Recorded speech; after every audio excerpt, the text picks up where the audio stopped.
પણ માં બન્યું એવું, આ દીકરી હારે જાતી હતી ને તે આખું ગામ રડતું હતું. બોલો, બેનું રડે, માસીની દીકરીઓ રડે, માસી રડે, નાની રડે, ગઢામાં રડે, બધા રડે. આ મૂળ મુદ્દો નહોતો રડતો. બોલો, એ ઊભો વાહડો એવના માલ્યો જતો હતો. અને એને બાપાની બાજુમાં નીકળતે પપ્પાએ રડવા મળ્યા. હું કે પપ્પા તમે રડો માં ને મને રડાઈ જશે તો મારો મેકઅપ ઉતરી જશે. લે તારા મેકઅપ ને નાંગણી કરડે.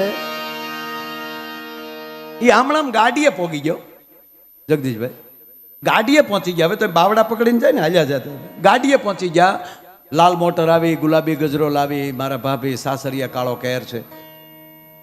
દરવાજો ખોલી નાખ્યો અને વરરાજો જ આ ગાડીમાં બેસવા ગયો. પણ વરરાજાને વિચાર આવ્યો કે હારું આખું ઘર એનું રડે ને આ મૂળ મુદ્દો રડતો નથી. આમાં કરુણા નામની સર્કિટ જ પરમાત્માએ ફિટ નહીં કરી હોય. હવે શિવરંજની માલી બહાર આવ્યા. વિદાય પ્રસંગ આવે ત્યાં શિવરંજની વગાડ લે. એમાં શિવરંજની માં વાત કરી.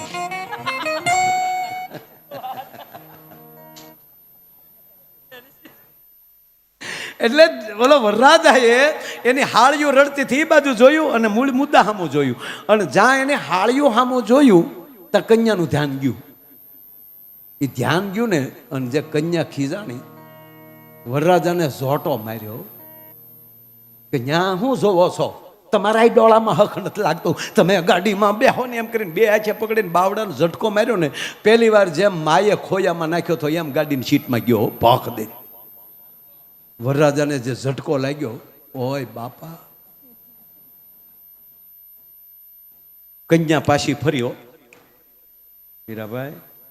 કન્યા પાછી ફરીને મળી એની ગઢા માને એના નાની માને બધાને ગગલાવા કે રોવા હું બેઠ્યું છો, ભૂંડિયું લાગો છો, હું અહીંયા સોટ્યું છો, હું પહેલી વાર હારે જ આવ છું. પછી બધાને ખબર પડી કે એટલે રડતા હતા ને કહેતા હતા કે હવે મારી માં રહેજે. પણ મારો કહેવાનો અર્થ એ છે ગર્ભ સંસ્કાર છે. 16 સંસ્કાર આપણે બધાને નથી મળવાના. જીવનના 16 સંસ્કાર છે પણ મારી માવું અમુક સંસ્કાર આપણને ન મળે. દાખલા તરીકે મને યજ્ઞોપવિત સંસ્કાર નથી લીધા. યજ્ઞ કરું ત્યારે લઉં છું પણ કાયમી નથી લીધા. અમુક છે એને સમાધિ મળે છે અને અગ્નિ સંસ્કાર નહીં મળે. 16 સંસ્કાર બધાને નહીં મળે પણ જીવ માત્ર ને ગર્ભ સંસ્કાર તો મળે ને. એ ગર્ભ સંસ્કાર બીજે ક્યાંયથી નહીં મળે. એ મારી માં જ આપી શકશે, બીજું કોઈ નહીં આપી શકે. આવાહન કરજો એ દીકરીની બાજુમાં બેસાડીને કે અમારી ઘરે ઉત્તમ આત્મા આવે. કર્યા વગર છૂટકો નથી સાહેબ. 5-10 વર્ષ છે આપણા હાથમાં ધર્મને બચાવવા માટે. જો તમારા ઘરે ઘરે ઝાલર ન વાગી, કારણ કે 2026 વર્ષ પહેલા એક પણ ધર્મ નહોતો ભારત કે નહીં પૃથ્વીના ખંડ ઉપર, કેવલ સનાતન. ન્યાલે આપણે ઈસુને બારા કાઢ્યા. ક્રિશ્ચન ધર્મ આવ્યો છે તો કૃષ્ણના ગીતાનો ઉતારો જ. આજે એના 122 રાષ્ટ્ર છે. 2026 વર્ષમાંથી જે કોટો કાઢ્યો આજે એના 122 રાષ્ટ્ર છે. એ પછી બુદ્ધ આવ્યા, આજે એના 7 દેશ છે. એ પછી ઇસ્લામ ધર્મ આવ્યો, આજે એના 44 દેશ છે.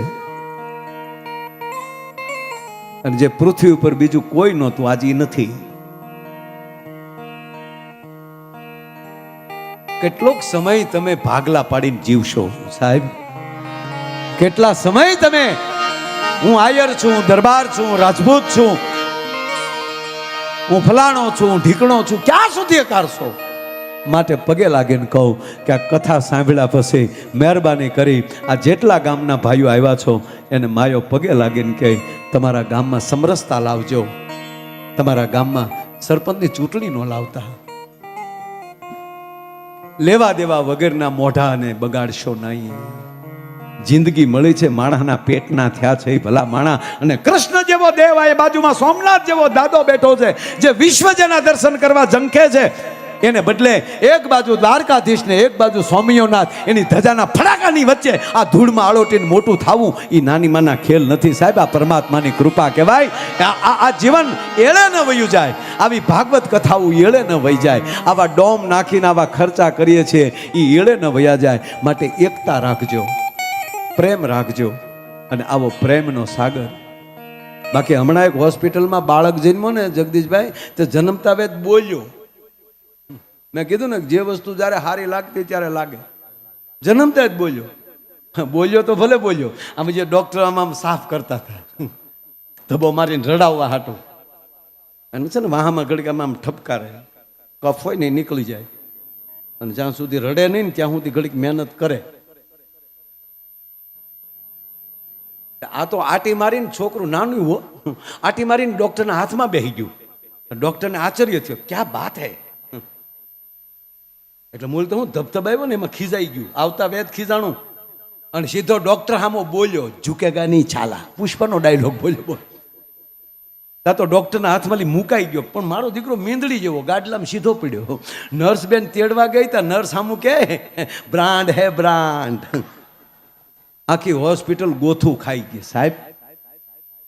વિચારમાં પડી ગયા, સંશોધનમાં ચડી ગયા કે જન્મતા આવે બોલે નહીં, બોલ્યો તો ભલે બોલ્યો, પણ સીધો પુષ્પાનો ડાયલોગ કેમ બોલ્યો.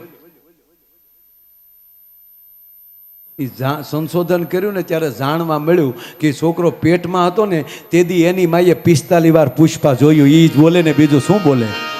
માટે પેટમાં પોઢીને હા ભળેલી શિવે રામ લક્ષ્મણની વાત.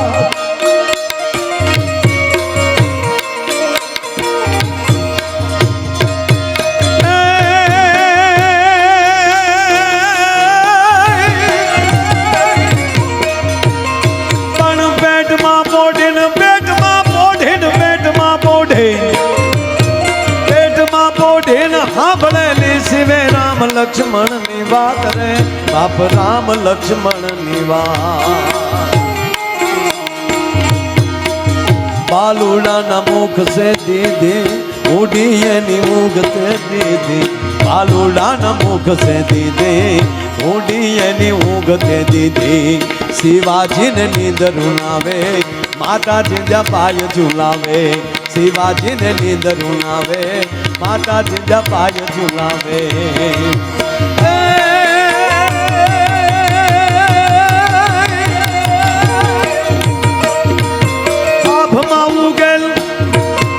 આભમાં ઉગેલ ચાંદલો ને જીજાબાઈ ને ગાયવા બાળ રે. જીજાબાઈ ને ગાયવા બાળ.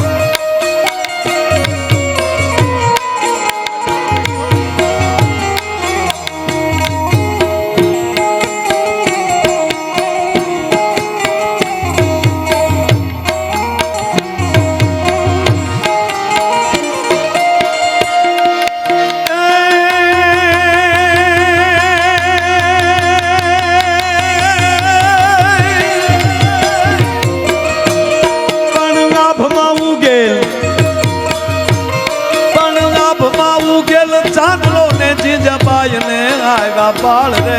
જીજાબાઈ ને ગાયવા બાળ. બાલુડાની માત હિંચોલે નાના નાના ડુંગરા ડોલે. શિવાજીને નીંદરું ના આવે માતા જીજાબાઈ ઝુલાવે.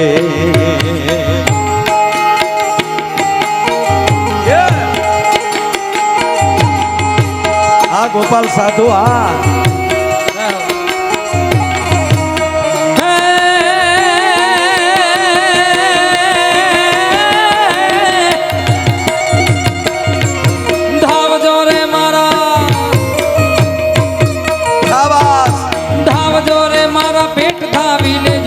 ધ્રુપીને આ શિવાભાઈ શિવાનું હાલડું હાલે છે. મારા પેટ ધાવી લેજો ખૂબ ધ્રુપીને યાદ રે. અમારા ભગવાન બહુ ગમે. વાહ શિવાનું હાલડું. રેસે નહીં રણ ગેલુડા ખાવા મોટી ધાણ ની વેડા. બેસે નહીં રણ ખેલુડા ખાવા મુઠી ધાનની વેળા શિવાજીને નીંદરું નાવે માતાજી જબાઈ ઝોલાવે શિવાજીને નીંદરું નાવે માતાજી જબાઈ ઝોલાવે